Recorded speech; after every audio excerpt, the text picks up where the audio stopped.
All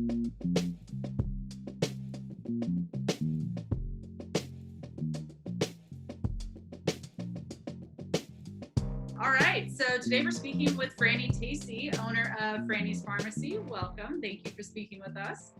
Well, I'm happy to be here. Thanks for having me. So you are the first female hemp farmer in North Carolina within the past 75 years? Yes, and that would be, let me put legal in front of that. Yeah. Just, Okay. yes, absolutely. I was the first female farmer in North Carolina to plant hemp and did not even know until after I had planted seeds, done a harvest, donated everything, had this huge educational Hemp X workshop. And then I get this beautiful hand-forged brass cannabis belt buckle. And it said, congratulations. So my first call was to the NCDA, North Carolina Department of Agriculture. And I said, is this true? And I was like, oh, yes. We had DEA flying over our farm that first year. There was not many in North Carolina. We were only the 9th state to come online and actually grow hemp in all the U.S. Wow, that is exciting. So how did you first find hemp, or maybe it was cannabis? How did you first come into contact with the plant and you knew that this was for you? Well, I was a fan of cannabis. It had been part of my lifestyle when I was younger, and I went to forestry school in Flagstaff, Arizona. I came from corporate America. I have over a decade in pharmaceuticals, but farming has always been my passion. My dad was a cattle farmer, and we grew up part-time. My parents were divorced on a farm. So I was teaching business of farming classes. We bought this farm way before hemp was on the scene. I was a businesswoman teaching that and saw this person with let farmers grow hemp help us legalize it. And I walked up and I said, what is this?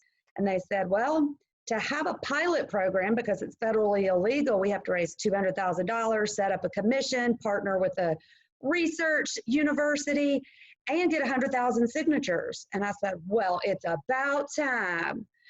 So again, it was just a hobby, and all I did was sign my name and get newsletters, and I started cascading this to my friends. Well, lo and behold, I didn't realize what a huge influence that was going to be in all those avenues to be able to get it passed in our state. So it had gone in and out. It wasn't approved like 5 times. So we were all just kind of blowing it off. We were like, oh, it's going up to vote again. It's not going to do it. It won't be this year.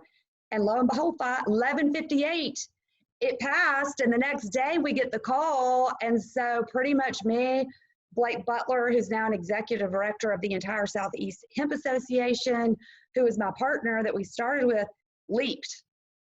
And then we looked. And now 3 years later, we're a vertically integrated business because there was nobody else to do it. And there's just so much glory and stories along the way. And so what is it like actually setting up the farm for hemp? I mean, it's its own crop. And I mean, what is it like literally getting your hands in the ground? Oh, like I said, this has always been my passion is farming. And I've done everything. Had my own garden and grown my own food for 40 years. So planting is amazing, and hemp fits so perfect into what our entire farm was as a regenerative ag farm. But the contrast, we live in such this world of contrast right now, my excitement and also the terror, because there was nowhere to learn how to do it. You know, it's all just been handwritten in books from the early 1900s. And we've done research trials. We're partnered with really amazing people in research. I brought on NC State research, started a Women in Hemp nonprofit. So I wasn't doing it alone, because this is somewhere where I think women and men present themselves differently. We've got a lot of people that came in with hemp fever and, you know, are the experts at everything, where I always took the approach that there is no expert because nobody's done this and we don't really have the varieties. And I'm going to tell you what to do and what not to do. And so you mentioned your Women in Hemp nonprofit. Can you talk a little bit about what it's like to be a woman in this industry and to start like that? Because we know there's plenty of mansplaining out there. So what's it like being a woman cultivator and getting into it? You know, and not only am I a woman cultivator, But we also have a network of farmers. We have a manufacturing facility, distribution, and 8 franchises. So I am a woman in every aspect of this business and processing even. I'm often the only woman. And there's more and more. I love that. But when you meet in smaller groups, and I've spoken all over the country and to tens of thousands of farmers, still the only woman. So my whole objective is to be straightforward and offer value. So the only way to grow and elevate this industry and get past all the hurdles is to bring everybody up and tell them the truth. But the funny thing is, a lot of people don't want to hear the truth, and they think they know better because they've done business. This isn't business as usual. From website to advertising to marketing. So I speak the truth, and I get lots of praise and lots of, that blonde does not know what she's saying. And they're not afraid to tell me to my face and ask questions like, well, what makes you say that? We're going to get rich. And I'm like, probably not. What are some of the core values of Frannys Farmacy? You're obviously in this for the love of farming. So from the ground up, what are some of the ways that the company gives back, whether it's to women, to minorities? Because we know that there's over 40,000 people still in prison for cannabis-related offense. And, there's individuals on the outside, and we're starting these businesses. So what can Frannys Farmacy tell us about how you're giving back to the community? Well, a lot of what we do is the heart and soul, which is this farm. And so the Women in Hemp nonprofit is an avenue for me to be able to reach more people that in education. Education is really a huge fundamental part of the way we give back. So we do farm camp, we sponsor kids. This year we did not, but they all know about hemp. They know how to grow it. They know what it's good for. Love donating my time, energy, and resources to children and to women. I also very hand selectively do some mentoring for people that I believe in. They've all started from consulting, which is amazing. And then really one of the most important things that is so passionate to my heart, my dad was a farmer, lost him in a tractor accident 3 years ago. He believed in this. 3 things. It was God, family, and farming. I don't know if he ever even smoked cannabis in his life, and he was such a proponent for this. So this heart and soul of bringing forth regenerative agriculture with hemp as a part of that and helping farmers. So we've got women farmers that we're committed to in our network. We have got farmers. That is the way we transform our agroeconomy, our families, and our communities. Tell our audience a little bit about regenerative farming for those that may not know. What are some of the sustainable practices that you utilize? We've got sheep, they take care of the grass. We have goats because they're browsers. They take care of brush and they trim up our trees so they look beautiful. We have 7 rotational pastures. Plant mulberry trees around them. They're a high protein forage. So the leaves fall into their pastures and give them shade and give them a nice nutritional snack. Everything we do, it's natives, organic.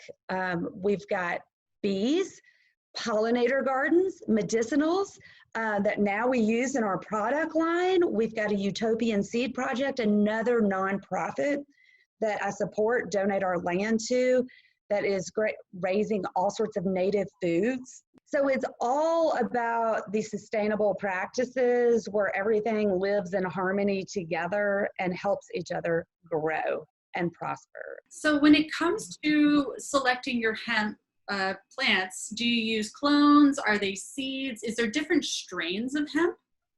Yes, and this is hugely important. Our first year we grew for food and fiber. We sourced our seed out of Italy because we couldn't do it in the US legally. But we realized that, in order to be profitable and for a business, we had to transition that to CBD. So I'm involved with 2 companies and we are doing genetic trials and research. There is a lot of these strains are being modified from other strains. We don't know how they grow in different environments. So the beautiful thing with NC State research my network of farmers that grow for us, and I brought in a lot of the women farmers as well, are all under research. So we're planting these varieties in different climates at the same time, same varieties, to compare. Next year will be the third year of data on some of the varieties we've been growing with Triangle Hemp and Front Range Biosciences. And we're going to have data that's never, ever existed. Are you guys just a wholesaler of hemp, or do you actually develop your own products? And if so, what products do you have? So we are seed to shelf, hemp and health. So we grow all the hemp for our product line. It is one of the consistent, it's based on Bayox with Triangle Hemp and the NC State research. That's what we've used year over year. We make over 50 products with our hemp in our manufacturing facility. Does Frannys Farmacy get their hemp tested, and what's that process been like? Absolutely. I'm so glad you brought all this up, because it's so important for consumers to know. I mean, it really is a consumer beware market right now because it's unregulated. And a couple of years ago, when the FDA pulled 86 samples and only 24 had CBD in them, that is an indicator of the hemp fever, you know, people get in, get rich quick scheme. So the trust is very important. And since we were the first, we developed those protocols across North Carolina. We were the first company in the state to put COAs with our products. So they all have a barcode. You can find them online. You can find them in the store, whatever, that will trace your product all the way back to the farm.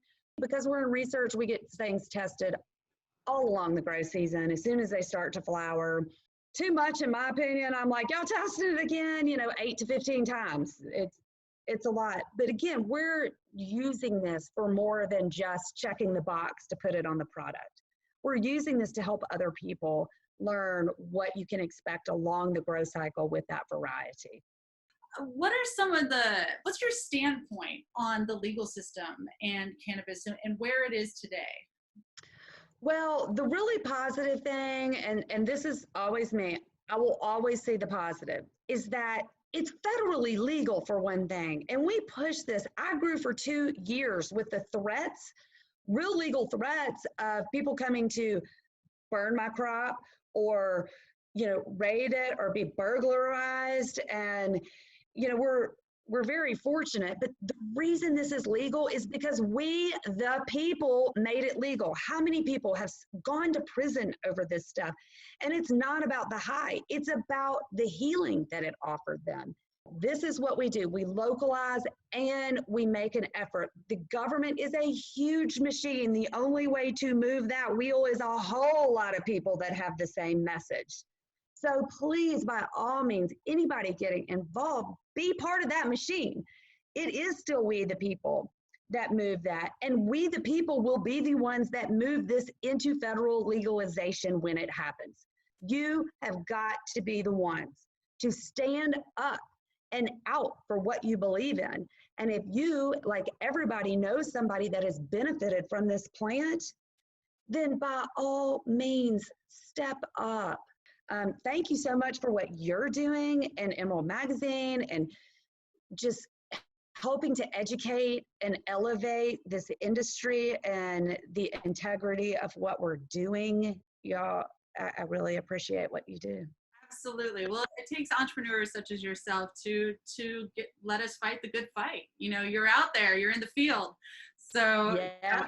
We appreciate you. FrannysFarmacy.com is the source for everything. How to invest, how to wholesale, how to private label, how to franchise. And if you're a farmer, how to sell your flower. So that is the hub for everything. And then I personally have a Franny Tacy social media where a lot of it is just high vibe, health and wellness. And then our farm, Franny's Farm, is what you go to find lodging. Okay. All right. Well, thank you so much. And I look forward, as I said, to watching over the next few years. So thank you. You're welcome. Thank you. Have a good one. Thanks.